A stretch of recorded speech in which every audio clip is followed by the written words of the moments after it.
నమస్తే సార్. నా పేరు గాయత్రి. మాది టీడీపల్లి తాండా. మా బంధువులు గొడవ పడడం వల్ల నేను మడకశిర పోలీస్ మొన్న స్టేషన్‌కి వెళ్ళాను జతల ఊరికి. సీఐ సార్ దగ్గర కంప్లెయింట్ ఇచ్చాము.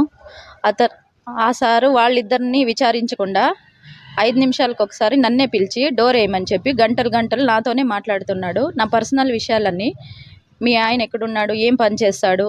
అని చెప్పినాడు. నేను ఒంటరి మహిళా సార్ అని చెప్పినాను. ఎందుకు ఇట్లా విడిపోయినారు అని అడిగినాడు. ఇట్లా ఏదో ప్రాబ్లం సార్ అని చెప్పినాను. చెప్పిన తర్వాత నెక్స్ట్ ఏమన్నా పెళ్లి చేసుకునే ఐడియా ఏమన్నా ఉందా అని అడిగినాడు నాతో.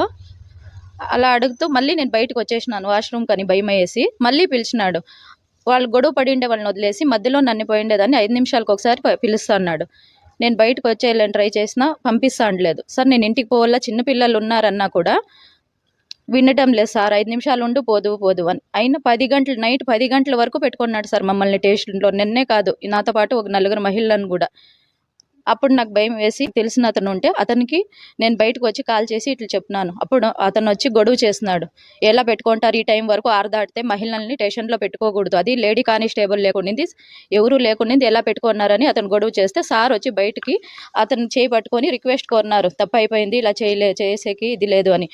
న్యాయం కోసం ఇట్లా స్టేషన్లకు పోతే ఇవి అధికారులే ఇట్లా ప్రవర్తిస్తే మేము ఎక్కడికి పోయి న్యాయంకి చేయమని అడగాలి చెప్పండి సార్ మీరే.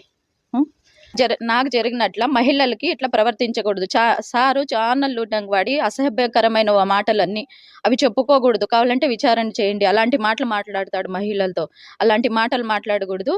స్టేషన్లో అలాంటి అధికారులు ఉండకూడదు sir. CI sir Ramayya sir.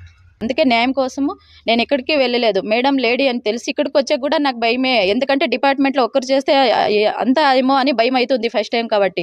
అయినా లేడీ అన్నందుకు మేడం దగ్గర న్యాయం జరుగుతుందని వచ్చినాను. నాకు న్యాయం కావాలి సార్. నాలాగా వేరే అమ్మాయిలతో ఆ సార్ అలా ప్రవర్తించకూడదు. మేడం కఠిన చర్యను తీసుకోవాలి.